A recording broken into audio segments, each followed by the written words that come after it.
चलिए एक बार फिर से स्वागत है आपका आपके अपने YouTube चैनल क्वांटम पाठशाला में। आज हम अपनी सीरीज़ को आगे बढ़ाते हुए क्वेश्चन लेते हैं एग्जाम्पल नंबर 1.11। देखते हैं सबसे पहले क्वेश्चन क्या है आपका। चलिए क्वेश्चन है आपका, an electric field is uniform and in the positive x direction for positive x and uniform with same magnitude but in the negative x direction for negative x। It is given that E equal 200 I cap Newton per coulomb for x greater than 0 and E equal minus 200 I cap Newton per coulomb for x less than 0। इसका मतलब ये बोल रहा है कि ये एक electric field है। इलेक्ट्रिक फील्ड कुछ इस प्रकार से, पॉजिटिव x डायरेक्शन में 200 Newton per coulomb I cap 200 i cap newton per coulomb, और इधर नेगेटिव x डायरेक्शन में, ये पॉजिटिव x डायरेक्शन है और यहाँ पे क्या हो जाएगी नेगेटिव x डायरेक्शन, इसमें है आपका 200 i cap newton per coulomb, but ये है माइनस में। अब आगे देखते हैं। अ राइट सर्कुलर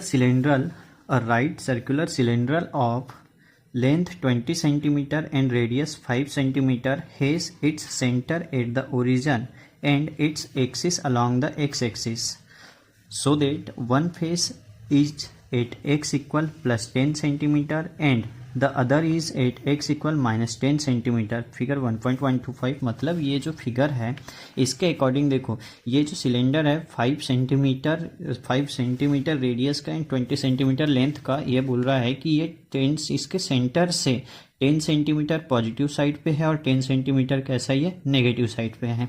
आगे देखते हैं। First, what is the net outwards flux through each flat fresh. इसमें 3 फ्लैट फ्रेस दिख रहे होंगे आपको, मैं कुछ इस प्रकार से बना देता हूँ। यहाँ पे देखिए, ये एक सिलेंडर है सपोज, तो इस पे हमारे पास 3 फ्लैट सरफेस दिख रहे होंगे। पहला फ्लैट सरफेस ये हो जाएगा, सेकंड ये हो जाएगा और थर्ड ये हो जाएगा। बोल रहा है इलेक्ट्रिक फील्ड की डायरेक्शन कुछ इस प्रकार से है। इलेक्ट्रिक फील्ड कुछ ऐसे चल रही है, ये यहाँ से positive side, positive x side, और यहाँ से नेगेटिव एक्स के साइड भी चल रही है। और ये सिलेंडर इसके बिल्कुल सेंटर पे रखा हुआ है, यहाँ से यहाँ तक 10 सेंटीमीटर है और सेम वैसे यहाँ तक भी 10 सेंटीमीटर है। तो बोल रहा है कि ये जो surface S1, surface S2, surface S3, इन तीनों सरफेस से कितना आउटवर्ड फ्लक्स निकलेगा। मतलब इन तीनों सरफेस से net flux through each surface, net flux to each surface, मतलब नेट फ्लक्स थ्रू ईच कहना चाहिए, ईच फेस और सरफेस बात एक ही। Net flux to each surface, मैं इसको ईच फेस लिख दे रहा हूँ, ठीक है। सेकेंड क्वेश्चन, ये question number A. Second question है question number B, what is the flux through the side of the cylinder. What is the flux through the side of the cylinder. इसका मतलब बोल रहा है कि ये जो साइड है, ये वाली, ये यहाँ पे फ्लक्स कितना होगा ये बोल रहा है। तो सेकंड क्वेश्चन बोल रहा है कि इसमें कितना होगा बोल रहा है। थर्ड क्वेश्चन देख लेते हैं, question number C, what is the net outward flux through the cylinder. मतलब ये बोल रहा है कि पूरे सिलेंडर, मतलब surface S1, S2 and S3, इन तीनों से नेट आउटवर्ड्स फ्लक्स कितना है। Net flux through cylinder, net flux through cylinder, मतलब ये पूरे के पूरे सिलेंडर से कितना कहना चाहिए आउटवर्ड फ्लक्स है।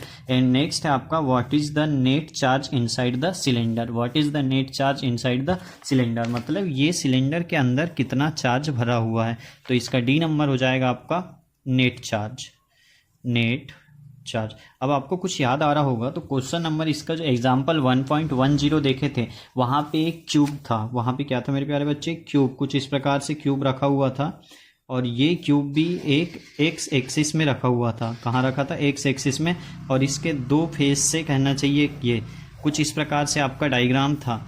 ये आपको अगर याद आ रहा हो तो कुछ इस प्रकार से डायग्राम था। इसमें हमने देखे थे कि इस वाला सरफेस से फ्लक्स निकलेगा और इस फ्लक्स से निकलेगा, इस सरफेस से निकलेगा, क्योंकि बाकी के सरफेस तो इनके साथ परपेंडिकुलर है, पर परपेंडिकुलर सरफेस में नेट आउटवर्ड फ्लक्स 0 हो जाता है। तो मेरे प्यारे बच्चे सेम ऐसा ही देखना, नेट फ्लक्स की जब बात करेंगे तो ये सरफेस S2 से निकलेगा, S3 से निकलेगा। किससे, S1 से नहीं निकलेगा। क्यों? क्योंकि देखो इसका एरिया वेक्टर भी इसी डायरेक्शन में होगा और इलेक्ट्रिक फील्ड की डायरेक्शन भी सेम है।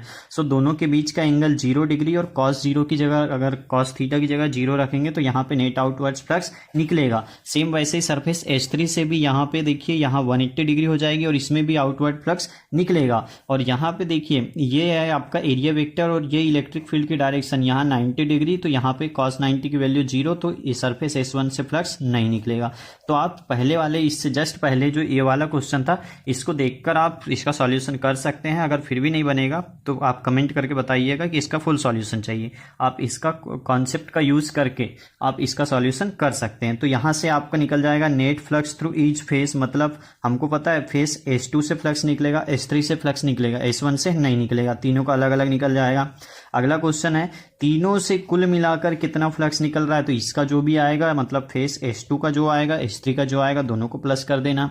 नेट चार्ज फाइनल लास्ट में Q epsilon equal phi equal Q upon epsilon naught वाला फॉर्मूला अप्लाई कर लेना और यहाँ से क्यू की वैल्यू आपकी फाइंड आउट हो जाएगी। तो इस क्वेश्चन को सॉल्व करके आप खुद बनाएंगे और इस क्वेश्चन को सॉल्व करके आप ही डालेंगे।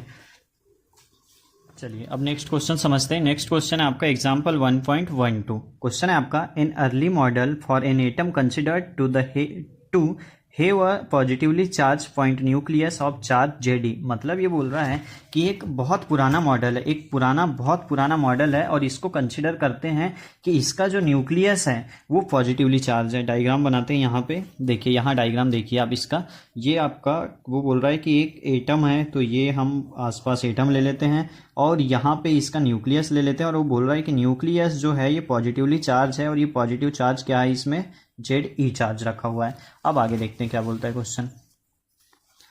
Surrounded by a uniform density of negative charge up to a radius capital R। मतलब ये बोल रहा है कि ये न्यूक्लियस के आसपास पूरा का पूरा नेगेटिव चार्ज रखा हुआ है। कहाँ तक? इसके कैपिटल R न्यूक्लियर रेडियस तक। तो हम कंसिडर करते हैं कि ये कैपिटल R रेडियस का एक सर्कल है या इसको स्फीयर मान के चलते हैं। अब इस स्फीयर में नेगेटिव चार्ज डेंसिटी का एक कहना चाहिए नेगेटिव चार्ज डेंसिटी है, मतलब यहाँ पे पॉजिटिव चार्ज होगा इसके न्यूक्लियस पे और इसके R रेडियस के स्फीयर में नेगेटिव चार्ज रहेगा। अब आगे देखते हैं क्या है question. The atom as a whole is neutral. मतलब ये एटम को पूरा का पूरा क्या लिया, इसने न्यूट्रल लिया है। इसका मतलब है कि रेडियस के वो जो न्यूक्लियस है, इस न्यूक्लियस में जितना प्लस चार्ज होगा उतना ही इसमें माइनस चार्ज होगा। आगे फॉर दिस मॉडल, मतलब इस मॉडल के लिए कहना चाहिए हमको आगे सॉल्यूशन निकालना है। For this model what is the electric field at a distance small r from the nucleus. मतलब इस न्यूक्लियस से स्मॉल r डिस्टेंस पर हमको निकालना है इसका इलेक्ट्रिक फील्ड। तो मेरे प्यारे बच्चे यहाँ 3 कंडीशन बन सकती है। सबसे पहली कंडीशन देखना, ये न्यूक्लियस है, हो सकता है वो जो स्मॉल r डिस्टेंस का एक कहना चाहिए मॉडल है वो स्मॉल r डिस्टेंस यहाँ पे आ जाए, हो सकता है वो डिस्टेंस यहाँ पे आ जाए, या हो सकता है वो डिस्टेंस यहाँ आ जाए। इसका मतलब फर्स्ट कंडीशन मैं बता रहा हूँ इनसाइड, कहाँ हो सकता है, अंदर की साइड हो सकता है। सेकंड कंडीशन क्या आ सकती है, ऑन द सरफेस, मतलब यहाँ पे हो सकता है on the surface. And third क्या बन सकता है आपका, outside the surface, outside the sphere. इसको मैं लिख दे रहा हूँ आउटसाइड। सो इस पे 3 कंडीशंस अप्लाई हो सकती है, inside the surface, on the surface and outside the surface. तो सबसे पहले हम देखते हैं आउटसाइड द सरफेस। कहाँ देखेंगे, outside the surface. It means outside the surface को अगर मैं रिप्रेजेंट करना चाहूँ तो ये हो जाएगा आपका स्मॉल r की बात कर रहा है, सो ये हो जाएगा small r greater than capital R। On the surface small r equal to capital R and inside the surface small r less than capital R। तो मैं बात कर रहा हूँ small r greater than capital R। तो diagram कुछ ऐसे बनेगा, देखना। ये हो गया आपका न्यूक्लियस प्लस Jd चार्ज, ये हो गया स्मॉल कैपिटल R रेडियस का एक कहना चाहिए इसका स्फीयर, और ये हो गया आपका स्मॉल r रेडियस का एक पॉइंट यहाँ पे लेते हैं, और ये हो गया आपका स्मॉल r। अब आगे समझते हैं। ये है first number outside the surface. Electric field EF से रिप्रेजेंट कर रहा हूँ मैं इसको, electric field on outside the atom.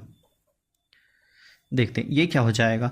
हमको पता है इलेक्ट्रिक फील्ड कैसे निकलेगा, हम इस पे अप्लाई कर देंगे गॉस की थ्योरम। गॉस थ्योरम है आपका phi equal Q upon epsilon not, phi equal Q upon epsilon naught. अब हमको पता है फाई की वैल्यू क्या होती है, ई डी एस। और देखो यहाँ पे एरिया वेक्टर की जो डायरेक्शन है ना वो ऐसे ही रहेगी, अपवर्ड, या फिर कहना चाहिए इसके परपेंडिकुलर, और इस पे इलेक्ट्रिक फील्ड की डायरेक्शन भी परपेंडिकुलर। तो यहाँ पे थीटा की वैल्यू 0 डिग्री हो जाएगी, और आपको पता है कॉस 0 की वैल्यू 1 होती है, इसलिए मैं इसको यहाँ पे नहीं लिख रहा हूँ। सो ये हो जाएगा फाई की वैल्यू होती है मेरे प्यारे बच्चे ई D S equal Q upon epsilon naught. अब देखो यहाँ से हमको ई की वैल्यू चाहिए, तो डी एस को ट्रांसफर करके ले आओ, तो ई इक्वल हो जाएगा आपका Q upon D S epsilon naught. अब ये क्यू क्या है, आपका चार्ज है। तो देखो इस सरफेस में क्या हो रहा है कि यहाँ तो पॉजिटिव चार्ज है इसके न्यूक्लियस में, अब न्यूक्लियस के बाहर जैसे ही यहाँ तक जा रहे हैं तो यहाँ पे है नेगेटिव चार्ज।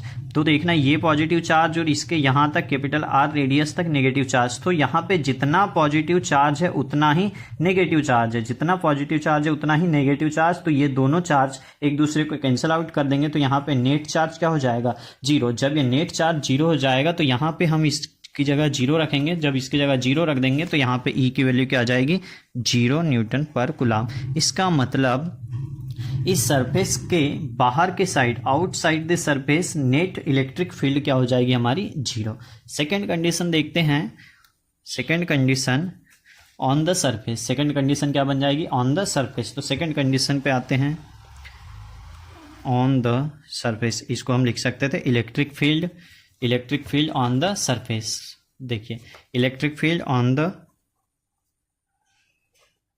सरफेस, इसका डायग्राम मैं यहीं पे बना दे रहा हूँ। देखो ये न्यूक्लियस हो गया, ये कैपिटल आर रेडियस का एटम हो गया, इसके बाहर हमने बनाए हैं स्मॉल आर रेडियस पे, और ये है आपका ऑन द सरफेस। इसका कुछ ऐसे बनेगा, ये हो गया न्यूक्लियस के बाद कैपिटल आर रेडियस का, ये हो गया एटम कैपिटल आर, और यहीं पे मैं बोल रहा हूँ कि इसी सरफेस पे एक पॉइंट है और इसका भी क्या हो गया आर, इसका मतलब small R equal to capital are.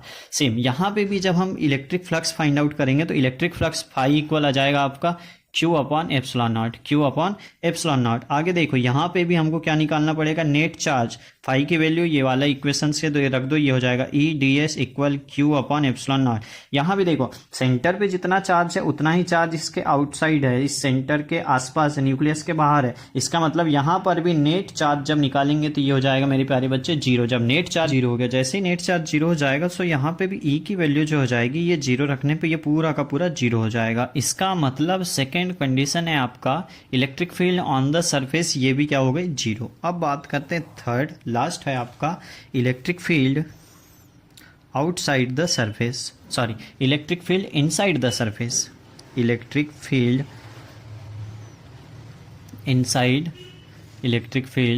Inside the surface. देखते हैं तीसरा नंबर का लास्ट वाला क्या है। अभी देखो तीसरे का डायग्राम कुछ ऐसे बनेगा, ये हो गया आपका न्यूक्लियस, ये बाहर का कैपिटल आर रेडियस का एक कहना चाहिए एटम, और यहाँ पे मान के चलो वो पॉइंट है।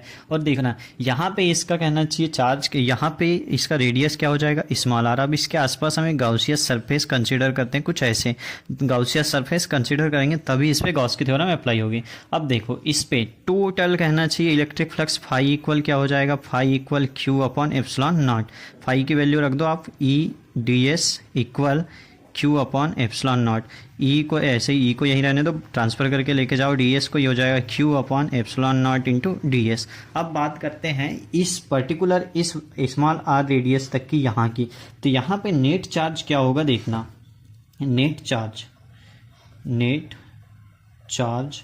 On radius R, net charge on radius R. अब आगे देखते हैं net charge on radius R. इस पे देखो नेट चार्ज क्या हो जाएगा, न्यूक्लियस पे क्या है चार्ज मेरे प्यारे बच्चे, Q इक्वल न्यूक्लियस पे चार्ज है प्लस JD। अब देखना इसके बाहर पूरे यहाँ से लेके यहाँ तक के रीजन में हम नेगेटिव चार्ज, इस न्यूक्लियस के बाहर पूरे रीजन में यूनिफॉर्मली नेगेटिव चार्ज डिस्ट्रीब्यूट है। तो अगर मैं बोलूँ यहाँ से लेकर यहाँ तक, मतलब इस स्मॉल आर रीजन तक चार्ज कितना होगा, कितना नेगेटिव चार्ज हो, क्योंकि यहाँ इस पूरे में तो नेगेटिव चार्ज है, पर उन्होंने बोला है कि इस स्मॉल आर रीजन में चार्ज की बात कर रहा है, तो इस स्मॉल आर रीजन में कितना चार्ज होगा, तो यहाँ पे चार्ज डेंसिटी हो जाएगी हमारी rho equal Q upon V, rho equal Q upon V। अगर मेरे को चार्ज फाइंड आउट करना है तो चार्ज हो जाएगा आपका Q equal rho into V, Q equal rho into V. V क्या है? V means volume of this sphere, मतलब ये स्मॉल आर रेडियस का जो स्फीयर होगा इसके वॉल्यूम की बात होगी। तो हम यहाँ पे क्यू इक्वल क्या, यहाँ पे इसका चार्ज, इस पर्टिकुलर इस वाले रेडियस की बात कर रहा हूँ, इसका चार्ज की जगह क्या लिख सकते हैं हम? Rho into V. तो इसको लिख देंगे हम नेट चार्ज, ये नेगेटिव चार्ज होगा तो नेगेटिव के लिए माइनस का sign, rho into V, rho into V. अब देखो यहाँ पे वी की वैल्यू और रो की वैल्यू रख सकते हैं हम, ये हो जाएगा आपका प्लस जेडी माइनस चार्ज, तो यहाँ पे भी जेडी होगा और यहाँ वी की जगह आ जाएगा मेरे प्यारे बच्चे 4 पाई स्मॉल आर क्यूब, क्योंकि ये बोल रहा है इस रेडियस का, ये जो पर्टिकुलर रेडियस दिख रहा है ना, इस रेडियस का कहना चाहिए वॉल्यूम हो जाएगा ये, और divide by 4 pi capital R cube. मतलब ये हमने इसको क्यों किए? क्योंकि हम इसका वॉल्यूम ले रहे हैं, इस पूरे वॉल्यूम के रिस्पेक्ट में इस छोटे वॉल्यूम की बात कर रहे हैं। तो यहाँ पे ये पूरे वॉल्यूम के रिस्पेक्ट में छोटे वॉल्यूम की बात, इसलिए minus Z E 4 pi R cube divide by 4 pi capital R cube. अब देखो यहाँ से जेड ई कॉमन ले सकते हैं, 4 पाई से 4 पाई कैंसिल हो जाएगा, जेड ई जैसे ही कॉमन लिए तो यहाँ बचा 1 माइनस यहाँ बचा R cube small R cube divide by capital R cube. ये है नेट चार्ज क्यू इक्वल, इस पूरे की वैल्यू आप यहाँ पे रख दो तो ये हो जाएगा आपका E equal Z E 1 minus small R cube divide by capital R cube divide by E epsilon naught into D S, epsilon naught into D S. अब यहाँ से देखो, अब यहाँ से आप क्या लिख सकते हो? ये जो आपका एप्सिलॉन नॉट है इसकी वैल्यू आप रख सकते हो, सॉरी डी एस की वैल्यू आप रख सकते हो। और डी एस मतलब क्या? इस स्मॉल आर रीजन का स्क्वायर, इस स्मॉल आर रीजन का एरिया, स्मॉल आर रीजन का एरिया। तो इसका एरिया क्या हो जाएगा मेरे प्यारे बच्चे? 4 पाई आर स्क्वायर, क्या हो जाएगा? Z E divide by epsilon not, इसकी जगह हम लिख सकते हैं 4 पाई, किसका एरिया? इस स्मॉल आर रीजन का एरिया, इस स्मॉल आर स्क्वायर का एरिया। तो ये हो जाएगा 4 पाई आर स्क्वायर, और यहाँ है 1 minus capital R cube upon, sorry small R cube upon capital R cube. अब देखो ये आप चाहें तो ये 4 पाई को वैसे तो साथ में ही लिख सकते हैं, देखो 4 पाई को मैं यहीं लिख दे रहा हूँ, ये हो जाएगा आपका E equal Z E upon 4 pi epsilon naught. अब आर स्क्वायर को अंदर लेके जाओ तो ये हो जाएगा 1 माइनस आर स्क्वायर माइनस यहाँ आर स्क्वायर से आर क्यूब कैंसिल आउट, तो यहाँ का एक ही आर बचा रहेगा divide by capital R cube. तो ये मेरे प्यारे बच्चे इस स्मॉल आर डिस्टेंस पे, ये वाला स्मॉल आर डिस्टेंस पे इलेक्ट्रिक फील्ड का फॉर्मूला हो जाएगा। क्या हो जाएगा? Z E upon 4 pi epsilon not 1 upon small R square minus small R upon R capital R cube. देखिए ये कुछ इतना क्वेश्चन है आपका, ये है आपका स्टार्टिंग डायग्राम। यहाँ पे आपका 3 कंडीशन हो सकती है, inside, outside and on the surface. तो फर्स्ट देखे थे हमने outside the surface, outside the surface electric field 0। Second है आपका on the surface electric field 0। अब लास्ट है आपका इनसाइड द सरफेस, तो inside the surface electric field का फॉर्मूला है हमारे पास Z E upon 4 pi epsilon not 1 upon small R square minus small R upon capital R cube Newton पर coulomb. चलिए इसको आप लिख लीजिए, स्क्रीनशॉट कर लीजिए यहाँ से।